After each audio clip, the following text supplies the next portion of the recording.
कुठल्या घरामध्ये सुसाईड झालं, खूप दिवस आजारी राहिले त्या घरामध्ये, कोणीतरी त्या घरामधून बर्बाद होऊन गेलाय. प्रॉस्परस होता, चांगला होता त्याचा बिझनेस आणि तो फिनिश झाला आणि तो गेलाय. म्हणजे तिथे त्याची व्हायब्रेशन आहे ना, ती नेगेटिव्ह व्हायब्रेशन तो सोडून गेलाय. तर वास्तू खूप इम्पॉर्टंट आहे, कारण वास्तूमुळे आपलं फायनान्स त्याच्यावरती निर्भर असतो, आपली हेल्थ निर्भर असते, फॅमिली लोकांची हेल्थ निर्भर असते, एज्युकेशन निर्भर असतो मुलांचं. किंवा दान कशा पद्धतीने केले पाहिजे, किंवा बरेचदा असं होतं की हे रत्न धारण केलं तर आपल्या मागची ही पीडा दूर होईल. अशा बऱ्याचशा समजुती समाजामध्ये आहेत. तर ते रत्न धारण करणं किंवा दानधर्म करणं ह्याबद्दल तुम्ही काय सांगाल? That is our past life कर्मा.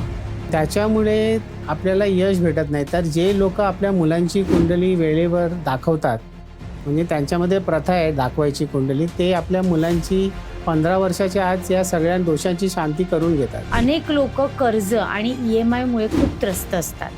या कर्ज आणि EMI मधून मुक्त होण्यासाठी काय उपाय करू शकतात? पण मॅरेज करतो ना, त्याच्यामध्ये 4 पॅरामीटर्स आहे.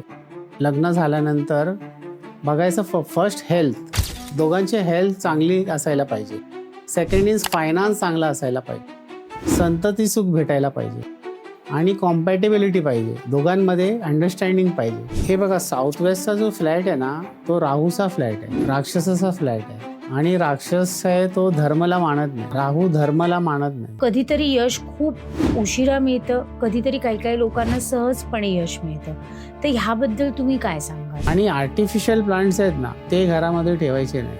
ठेवायचे नाहीत, कारण की आर्टिफिशियल प्लांट्स ग्रोथ होत नाही. तर वास्तुशास्त्रामध्ये म्हणतात की जर का आपल्याला चांगला घर भेटला तर एका भिकारीला पण राजा बनवू शकतो, आणि जर का त्याच्यामध्ये वास्तुदोष असणार तर एक राजा पण भिकारी बनू शकतो. नमस्कार, मी प्रतीक्षा. माणसाच्या आयुष्यात घडणाऱ्या प्रत्येक गोष्टीमागे नशीब असतं की कर्म? ग्रह ताऱ्यांचा आपल्या जीवनावर खरंच प्रभाव असतो का? आणि वास्तुदोषामुळे घरातील सुखशांतीवर परिणाम होतो का?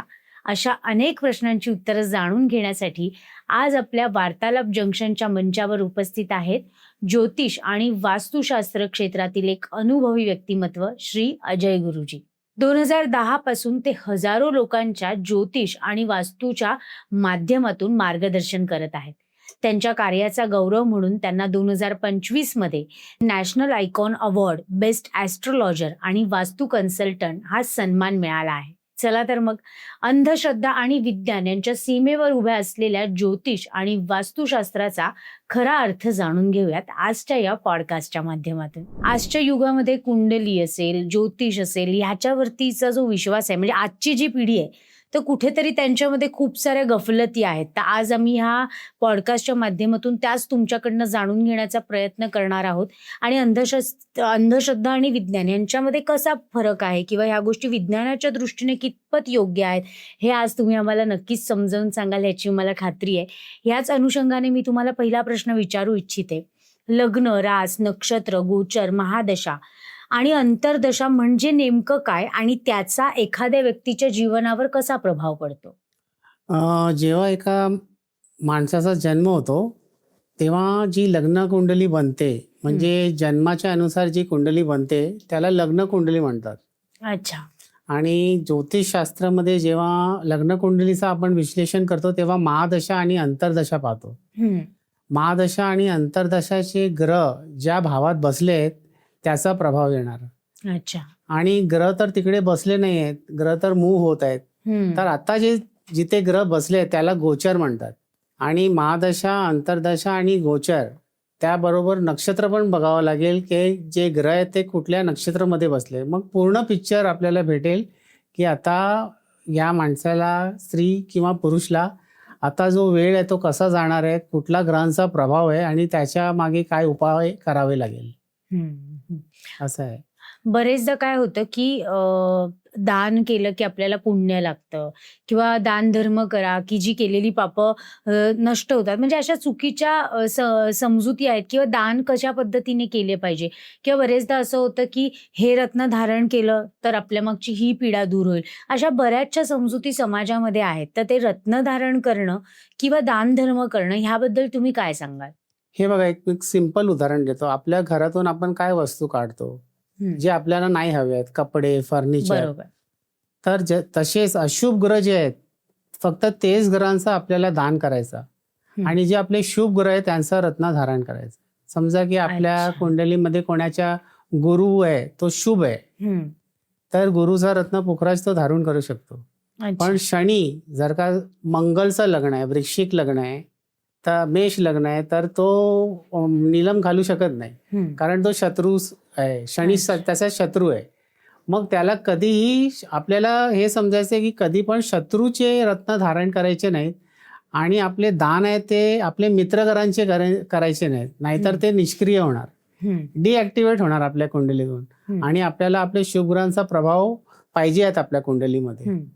तर दान कधी पण करायचं तर आपल्या अशुभ ग्रहाचं करायचं आणि रत्न घालावेत तर ते आपले शुभ ग्रहाचे, पॉझिटिव्ह ग्रहाचे करावे. आणि ना बरेचदा आयुष्य जगताना असं बघतो आपण किंवा स्वतःला पण अनुभव येतो आपल्याला की कधीतरी यश खूप उशिरा मिळतं, कधीतरी काही काही लोकांना सहजपणे यश मिळतं. तर ह्याबद्दल तुम्ही काय सांगाल?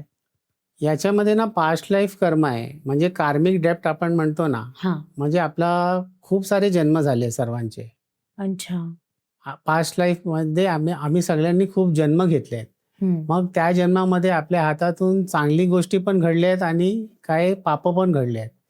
जे पाप आहे या जन्मात ते दोष म्हणून येतात, म्हणजे श्रापित दोष, कालसर्प दोष, विष योग, राहू केतू केंद्रामध्ये, 1st house, 4th house, 7th house, नाहीतर 10th हाऊस. तर हे याच्यामुळे ना माणसाला प्रगती भेटत नाही, हर्डल्स येतात, त्याला ओके, ऑब्स्टिकल्स येतात. तर सिम्पल वर्ड्समध्ये म्हणायला गेलं ना, तर जे पास्ट लाईफ कर्म आहे ना, तो राहू केतू आहे. आपल्या कुंडलीमध्ये प्रत्येकाला बघायचा की राहू केतू कुठे बसले आहेत. That is our past life karma. त्याच्यामुळे आपल्याला यश भेटत नाही. तर जे लोक आपल्या मुलांची कुंडली वेळेवर दाखवतात, म्हणजे त्यांच्यामध्ये प्रथा आहे दाखवायची कुंडली, ते आपल्या मुलांची 15 वर्षाच्या आत या सगळ्या दोषांची शांती करून घेतात. मग त्यांना एज्युकेशनमध्ये, लग्नामध्ये, त्यांच्या प्रोफेशनमध्ये प्रॉब्लेम येत नाही, तर त्यांना सक्सेस भेटतो. पण खूप लोकांना माहितीच नाहीये त्यांना काय दोष आहेत. त्याच्यामुळे त्यांना ऑब्स्टिकल्स येतात, हर्डल्स येतात आणि प्रगती होत नाही. आताच तुम्ही म्हणालात की त्यातले जे काही दोष आहेत किंवा काही ह्याची शांती केल्यानंतर मुलं म्हणजे काही आपले जे दोष आहेत ते दूर होऊन आपल्याला यशप्राप्ती होऊ शकते. म्हणजे हे खरंच आहे का की जे दोष आलेले आहेत त्यांच्या कुंडलीमधली शांती जर आपण केली तर त्या सगळ्या गोष्टी दूर होऊन आपण एक छान आयुष्य जगू शकू? हो, कारण की जेव्हा आपण शांती करतो ना, ते जे अशुभ ग्रह आहेत ते निष्क्रिय होतात, डिॲक्टिवेट होतात आपल्या कुंडलीतून, म्हणजे त्यांचा इफेक्ट येत नाही. मग तर 100% आपल्यातून आपण सुटू शकतो त्याच्यात. नोकरी असेल, करिअर असेल, व्यवसाय असेल, म्हणजे आता मी जेव्हा लहान होते तेव्हा माझ्या आईने माझी देखील कुंडली दाखवली होती. त्यानुसार काही गोष्टी घडल्या, काही गोष्टी नाही घडल्या. तर हे जे काही करिअर आहे, व्यवसाय आहे, शिक्षण आहे, याची माहिती आपल्याला कुंडलीतनं मिळू शकते की पुढे काय होईल, कसं होईल? हो, हे बघा, 1st हाऊस आहे ना, म्हणजे प्रथम भाव जे आहे ते आपलं लग्नेश आहे. लग्न कुंडली जो चालवतो त्याला लग्नेश म्हणतात. आणि 10th हाऊस आहे ना, कर्मस्थान आहे, मीन्स आपला वर्क प्लेस आहे. तर प्रत्येकाला बघायचा की आपल्या मुलीचा किंवा मुलाचा 10th हाऊस मध्ये कुठला ग्रह बसलाय आणि तिथे कुठली राशी स्थित आहे. समजा की तिथे मकर राशी आहे. मकर राशी म्हणजे शनीची राशी. आजच्या शनीचा संबंध आहे इंजिनिअरिंगतून, tours and travels, vehicles, lawyers, तर तो त्या प्रोफेशनमध्ये जाऊ शकतो. समजा की मंगलची राशी बसली आहे कर्मस्थानामध्ये 10th हाऊसमध्ये, नंबर 1 मेष राशी किंवा वृश्चिक राशी, म्हणजे तो आर्मीमध्ये जाऊ शकतो, पोलीस सर्व्हिसमध्ये जाऊ शकतो, ॲडमिनिस्ट्रेटिव्ह मध्ये जाऊ शकतो. तर असं कुंडली बघून आपल्याला कळू शकतं की याला कुठला प्रोफेशन म्हणजे चांगला होईल पुढे फ्युचरला, त्याचा प्रोग्रेस होणार त्याच्यामध्ये. तर आपण तसं कॅल्क्युलेट करू शकतो कुंडलीतून. आणि त्याच आधारे तुम्ही मार्गदर्शनही करू शकता. येस येस येस की मुलांनी काय करिअर घेतलं पाहिजे, काय निवडलं पाहिजे, ज्यात त्यांना जास्त यश मिळेल. हो, अनेक लोक कर्ज आणि EMI मुळे खूप त्रस्त असतात. या कर्ज आणि EMI मधून मुक्त होण्यासाठी काय उपाय करू शकतात किंवा त्यांनी काय केलं पाहिजे? हे बघा, पहिल्यांदा तर कर्ज आपला भेटतो मंगल शुभ असेल तर. अच्छा. ज्याचा मंगल शुभ असतो त्याला कर्ज भेटतो.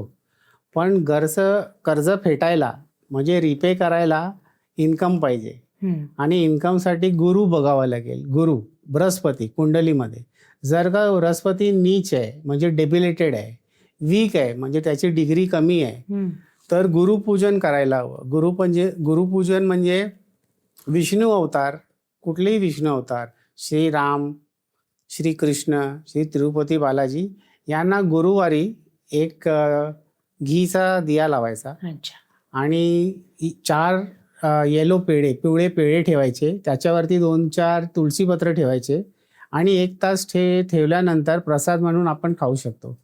याला गुरुपूजन म्हणतात. याच्याने आपला गुरु स्ट्रॉंग होतो आणि गुरु स्ट्रॉंग झाला की आपल्याला इन्कम वाढते.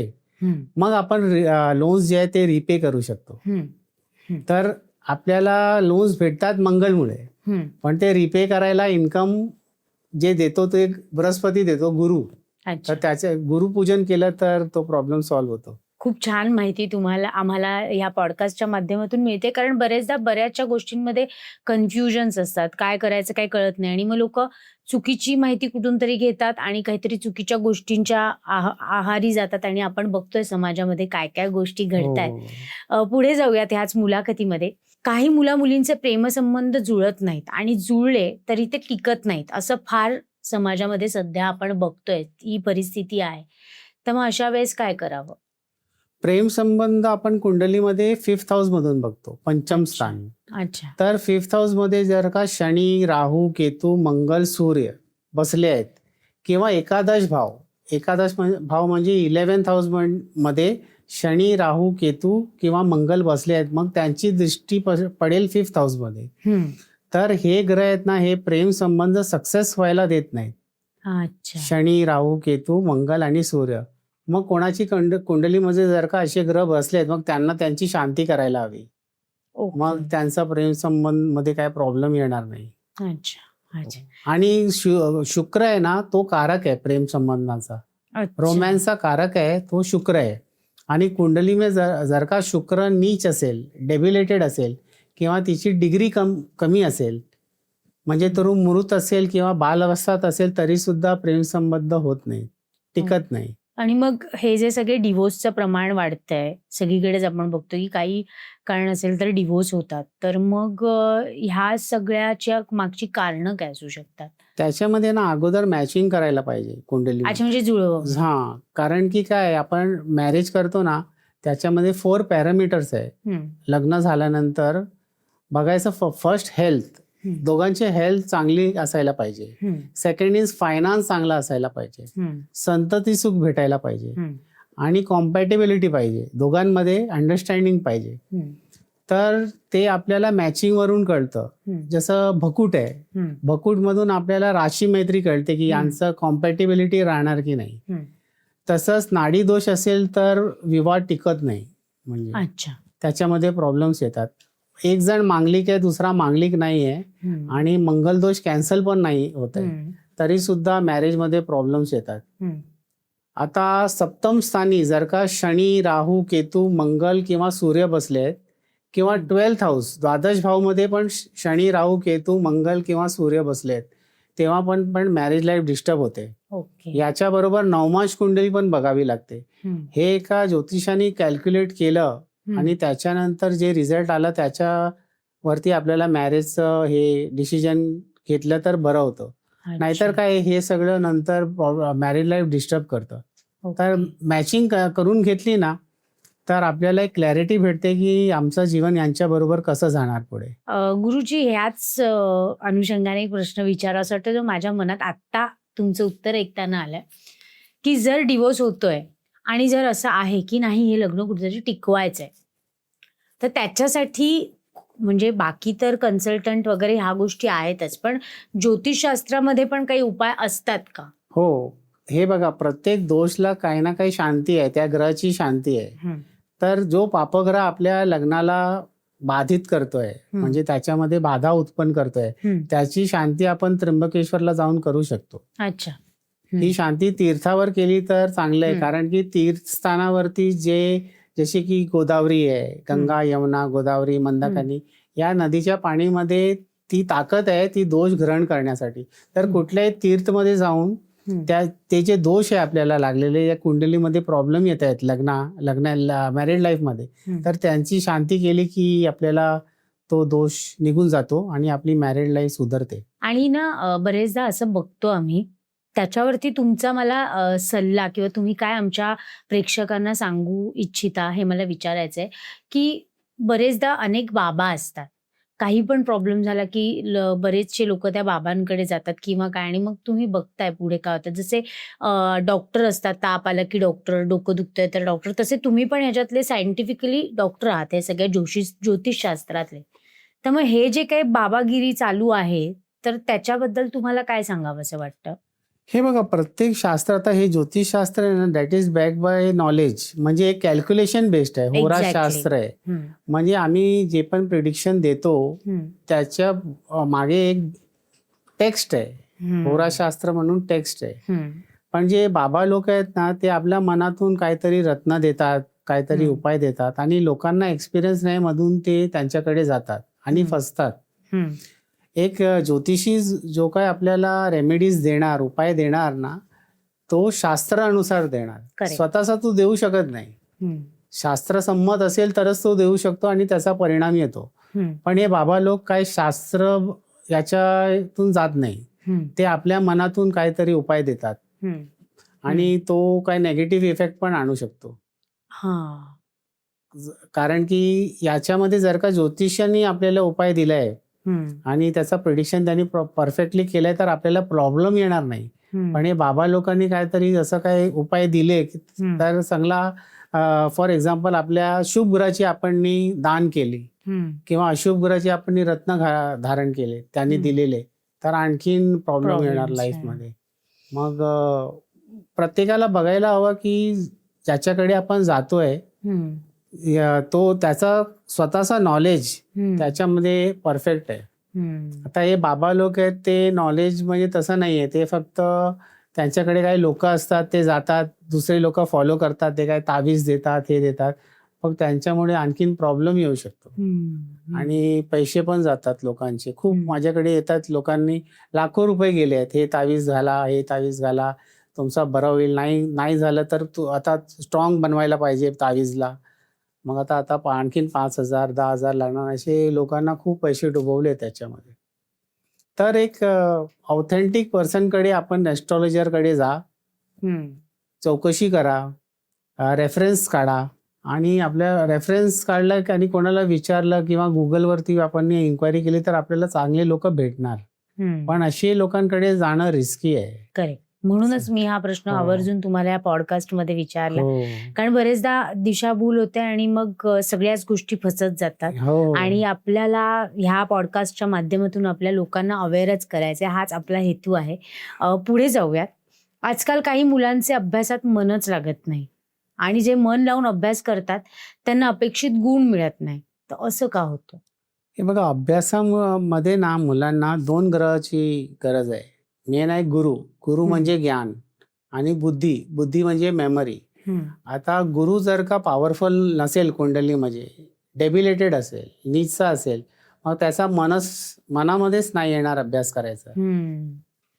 आणि जर का त्याची बुद्ध चांगला नाहीये, कुंडलीमध्ये स्ट्रॉंग नाहीये, तर तो काय अभ्यास करतो ना, त्याची मेमरी बुद्धीमध्ये ते राहत नाही, तो रिकलेक्ट करू शकत नाही एक्झाम पेपर लिहिताना, म्हणून तो फेल होतो किंवा त्याला चांगली मार्क येत नाही. तर जर का कोणीतरी असा मुलगा या मुलगी आहे शिक्षणामध्ये, तिला प्रॉब्लेम येत आहे ना, तर गुरुची अवस्था आणि बुद्धची अवस्था ही बघावी लागेल. आणि मग गुरु चांगल्या करण्यासाठी त्याच्या टेबलावरती, अभ्यासाच्या टेबलवरती एक गणेशजीची फोटो आणि दत्तगुरूंची फोटो ठेवायची आणि त्याला सांगायचं अगोदर गणेशजींना आणि दत्तगुरूंना नमस्कार करायचा आणि अभ्यासाला बसायचं. आणि जेव्हा तो उठतो अभ्यास करून, त्यांना गणेशजींना आणि दत्तगुरूंना नमस्कार करून उठायचं. मग तो एक्झाम मध्ये जे लिहिणार ना, जेव्हा तो लिहितोय त्याला रिकलेक्ट होणार त्यांनी काय वाचलंय आणि त्याला चांगले मार्क्स येणार. मग अभ्यास नाही होत आहे म्हणजे गुरु आणि बुध हे 2 ग्रह आहेत ना, हे मेन आहेत. आजकाल तरुणांमध्ये व्यसनाधीन होण्याचं प्रमाण प्रचंड वाढत चाललंय. जसं की दारू आहे, सिगरेट आहे, गुटखा आहे, बऱ्याच गोष्टी आहेत. यामागील कारण काय आहे आणि यासाठी काय उपाय असले पाहिजेत? हे बघा, ज्योतिषशास्त्रामध्ये फर्स्ट जे लोकांना ॲडिक्शनचा प्रॉब्लेम होता ना, त्यांच्या पहिला भाव आहेत. फर्स्ट हाऊसमध्ये, कुंडलीच्या फर्स्ट भावमध्ये, लग्न कुंडलीच्या राहू बसेल. हं. राहू बसला असेल किंवा सेकंड हाऊसमध्ये राहू बसला असेल, हां. तर त्याला ॲडिक्शनचा प्रॉब्लेम येणारच. अच्छा. कारण राहूला नशा खूप आवडतो ओके.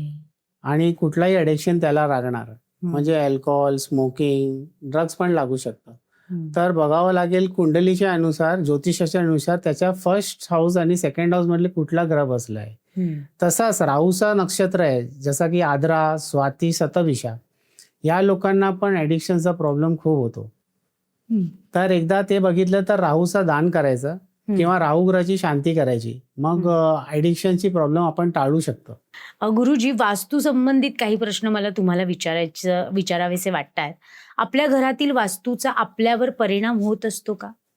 हो, हे बघा, असं वास्तुशास्त्रामध्ये म्हणतात की जर का आपल्याला चांगलं घर भेटला, हं. तर एका भिकारीला पण हं. राजा बनवू शकतो. आणि जर का त्याच्यामध्ये वास्तुदोष असणार, तर एक हं. राजा पण भिकारी बनू शकतो. अच्छा. तर वास्तू खूप इम्पॉर्टंट आहे. कारण वास्तूमुळे आपलं फायनान्स त्याच्यावरती निर्भर असतो. हं. आपली हेल्थ निर्भर असते, फॅमिली लोकांची हेल्थ निर्भर असते, एज्युकेशन निर्भर असतो मुलांचा. ॲडिक्शनचा प्रॉब्लेम येऊ शकतो मुलांना आणि डिवोर्सचा केसेस होऊ शकतो. हं. तर वास्तू हे खूप इम्पॉर्टंट आहे. प्रेतबाधा पण असते कुठल्या वास्तूमध्ये. अरे बापरे! तर ते पण बघावं लागेल, कारण खूप प्रॉपर्टीज आहेत असे ज्याच्यामध्ये प्रेतबाधा असते. हं. मोस्टली ते रिसेलमध्ये जे फ्लॅट्स घेतले आहेत हं. त्याच्यामध्ये. तर वास्तू बघायला खूप इम्पॉर्टंट आहे. हं. वास्तू जर का आपला चांगला असेल तर आपल्याला 99% प्रॉब्लेम येत नाही. हं. आपल्या फायनान्समध्ये, हेल्थमध्ये. नाहीतर फॅमिली मेंबर्सना हे सगळं भोगावं लागतं. नवीन घर घेताना कोणत्या गोष्टींची काळजी घेतली गेली पाहिजे? बघा, नवीन घर घेतल्यानं ना अगोदर तर एंट्रन्स बघायला पाहिजे. वास्तूमध्ये 70% मार्क्स जे आहेत ते एंट्रन्सला आहे. हं. आपला एंट्रन्स जर का बरोबर असेल ना, हं. तर टॉयलेटचा प्रॉब्लेम असेल, किचनचा प्रॉब्लेम असेल, ते आपण बघून घेऊ शकतो. We can take care. पण जर का एंट्रन्सेस साऊथ वेस्ट आहे, वेस्ट आहे हं. किंवा साऊथ आहे, हं. तर त्यामध्ये प्रॉब्लेम होतो. कारण की साऊथ वेस्ट म्हणजे राहू, राक्षसाचा घर आहे तो. हो. आणि वेस्ट म्हणजे शनीचं घर आहे. हं. शनी म्हणजे डिले हं. आणि दुःख, दारिद्र्यता. आणि साऊथ म्हणजे यमचं घर आहे. हं. यमचं घर आहे. यमचं घर म्हणजे त्या घरामध्ये कुठल्याही माणसाची कधीही अकाल मृत्यू होऊ शकते. हं.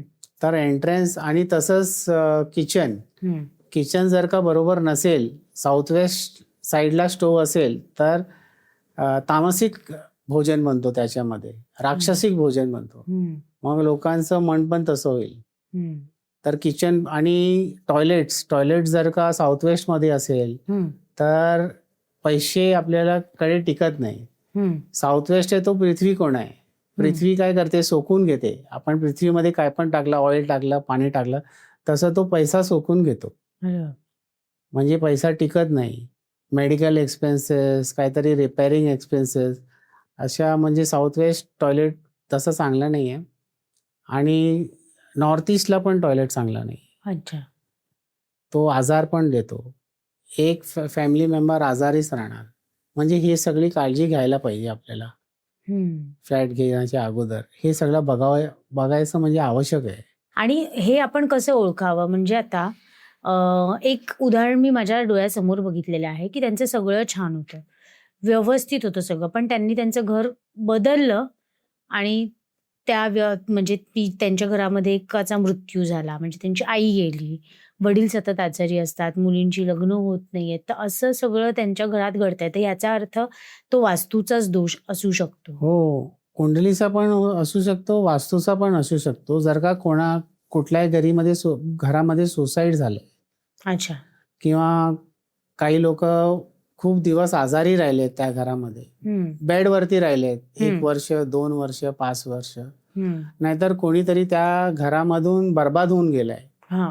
म्हणजे तो प्रॉस्परस होता, चांगला होता त्याचा बिझनेस आणि तो फिनिश झाला. हं. आणि तो गेलाय, म्हणजे तिथे त्याची व्हायब्रेशन आहे ना, ती नेगेटिव्ह व्हायब्रेशन तो सोडून गेलाय. तर तो व्हायब्रेशन जे लोक तिथे येतात ना त्यांच्यावरती इफेक्ट घालतो. तर घर आपण घेतो ना तेव्हा हे बघायचं की जो जातोय ना घर आपल्याला विकून, तो आणखीन चांगल्या घरामध्ये जातोय, तो प्रोग्रेस करतोय, खुशीने जातोय. आणि एक असतो की तो दुखीने जाते, त्याचा बिझनेस बुडला, त्याला लॉस झाला, मग तो नेगेटिव्ह व्हायब्रेशन सोडून जाणार आणि ते नेगेटिव्ह व्हायब्रेशन आपल्याला पण इम्पॅक्ट करतात. ओके.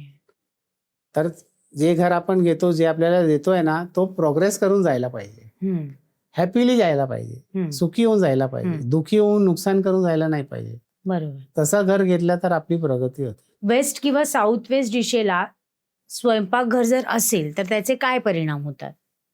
हे बघा, वेस्ट डायरेक्शन मध्ये जल आहे म्हणजे वॉटर आहे, आणि स्टोव्हची डायरेक्शन जर का वेस्ट कडे आहे, किचनची डायरेक्शन नाही, स्टोव्ह जो कुक करतोय त्याचा मुख जर का वेस्ट डायरेक्शन कडे आहे तर स्टोव्हचं डायरेक्शन पण वेस्ट कडे असणार.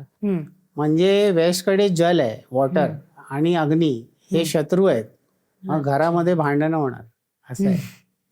खूप इंटरेस्टिंग गोष्टी आहेत ज्याच्या खरंच काळजी घ्यायला पाहिजे, ज्याच्यातनं आपलं आयुष्य सुखी होऊ शकतं.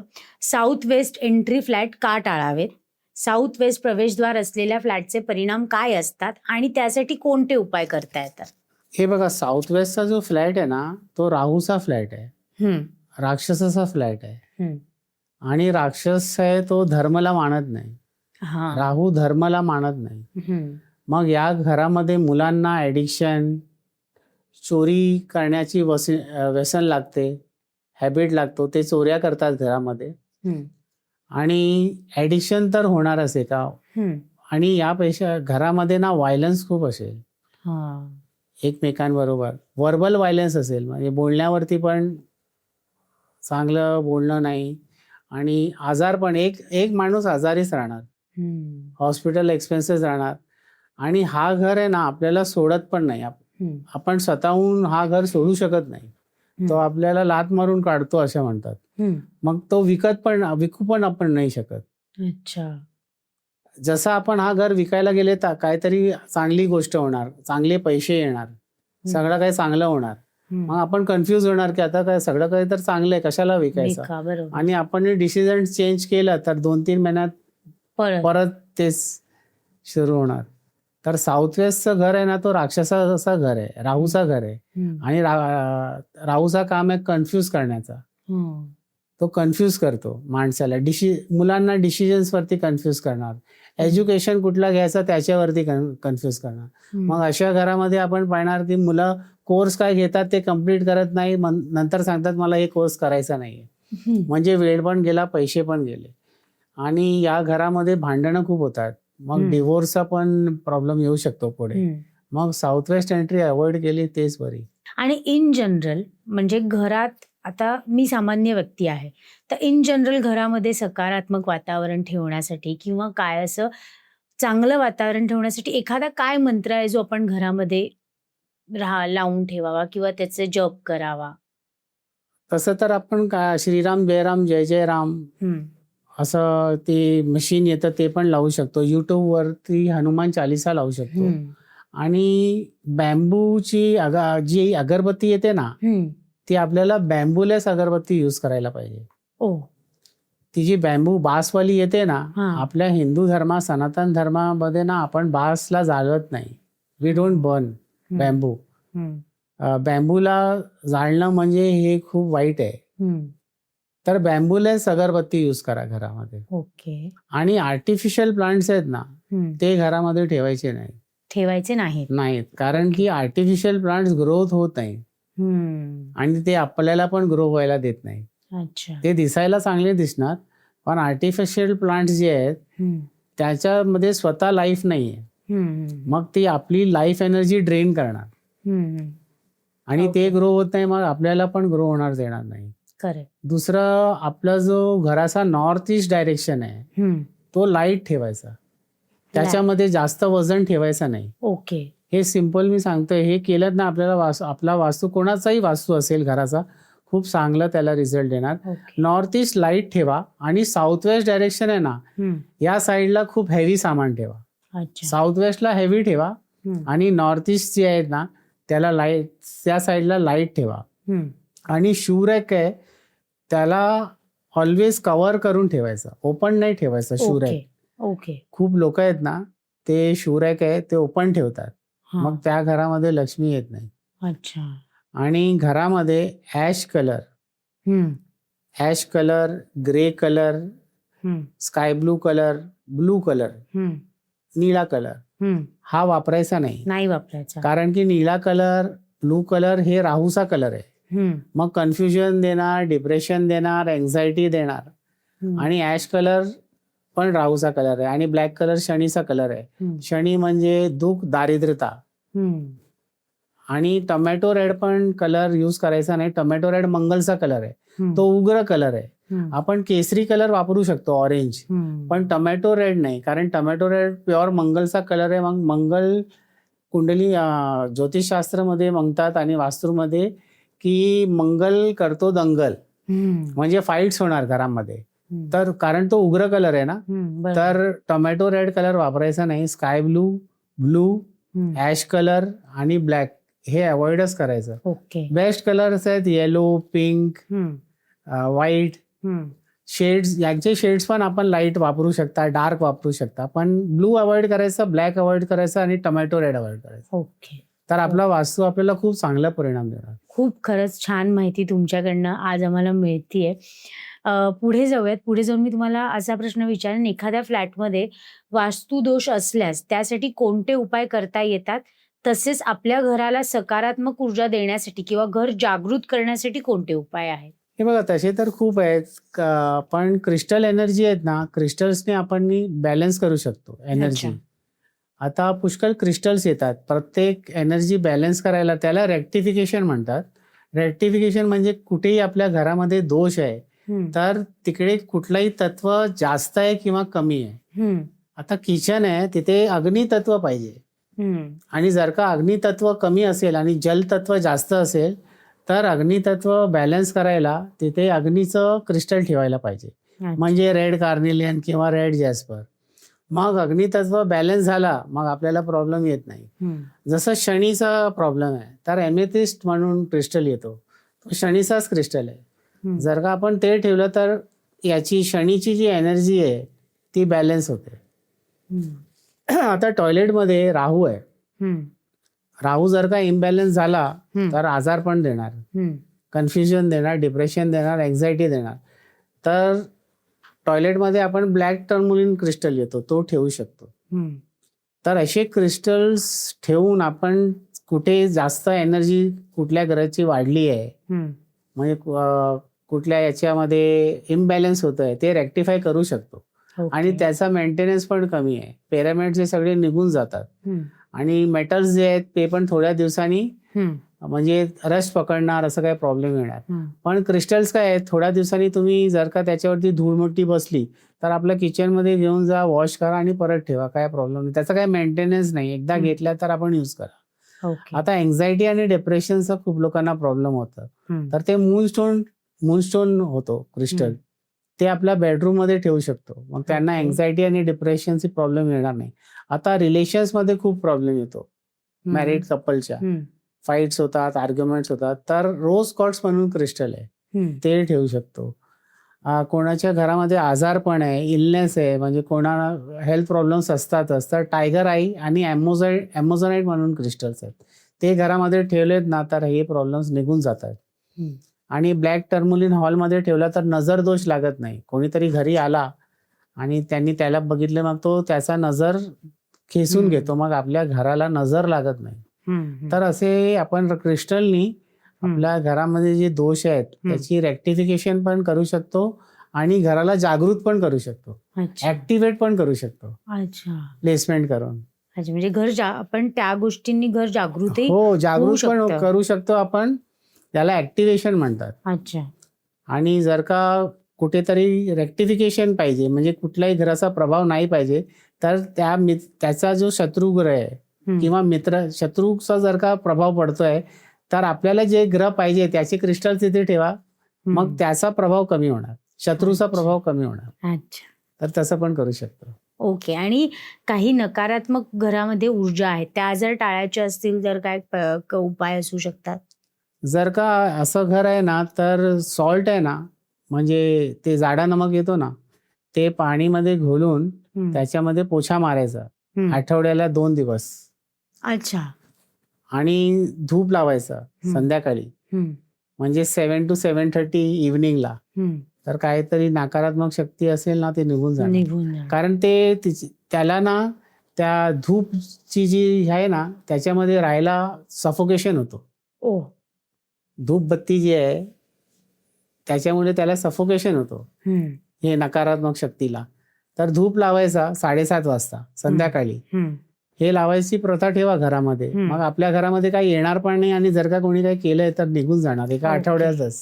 घरासाठी कोणते क्रमांक शुभ मानले जातात आणि कोणते क्रमांक टाळावे? आता घरामध्ये ना, हे टोटल घ्यायचे, म्हणजे सिंगल डिजिट नाही. म्हणजे घरचा टोटल जसं 404 आहे म्हणजे 8 झाला, आणि 302 आहे म्हणजे 5 झालं. तर असं टोटल सम जे येतो ना, ते घ्यायचं. प्रत्येक एक नंबर डिजिट घ्यायचा नाही. जो पण आपला फ्लॅट नंबर आहे ना, त्याची पूर्ण टोटल घ्यायची. ते 4, 7 आणि 8, 4, 7, 8 हे नाही पाहिजे. 4 राहूचा नंबर आहे, 7 केतूचा नंबर आहे, आणि 8 शनीचा नंबर आहे. राहू म्हणजे addiction, depression, anxiety, confusion, 4 number. आणि 7 नंबर म्हणजे आजारपण. केतू म्हणजे आजारपण. कोणी ना एक मेंबर आजारी असणार असतो घरामध्ये, म्हणजे मेडिकल एक्सपेन्सेस, हॉस्पिटल एक्सपेन्सेस त्या घरामध्ये राहणारच. आणि 8 नंबर आहे तो शनीचा नंबर आहे. आपण 8 नंबर ड्रॉ करा पेपरवरती, तो कुठे स्टार्ट होतोय कुठे एंड होतोय आपल्याला कळणार. आपली लाईफ त्या घरामध्ये लोकांची लाईफ पण तशीच होणार, कुठे जाते कळणार नाही. आणि शनीचा संबंध आहे दुःख, दारिद्र्यता, बरोबर, याच्या बरोबर. शनीची आणि विलंब, दुःख, दारिद्र्य, म्हणजे आपलं कुठलंही काम ना वेळेवरती होणार नाही 8 नंबरच्या घरामध्ये. तर हे 3 नंबर टाळावेत. आता बेस्ट नंबर्स आहे 5 आणि 6. 5 बुधचा नंबर आहे. बुधचा डायरेक्ट कनेक्शन फायनान्सनी आहे. फायनान्स मीन्स मनी. मग त्या घरामध्ये ना कधी पैशाचा प्रॉब्लेम येत नाही. आणि 6 आहे तो शुक्रचा नंबर आहे. शुक्रचा कनेक्शन डायरेक्ट महालक्ष्मी बरोबर आहे. आणि महालक्ष्मी धनाची देवी आहे. तर 5 आणि 6 खूप लकी नंबर्स आहेत. म्हणजे इथे लोकांचा खूप चांगला प्रोग्रेस होतो.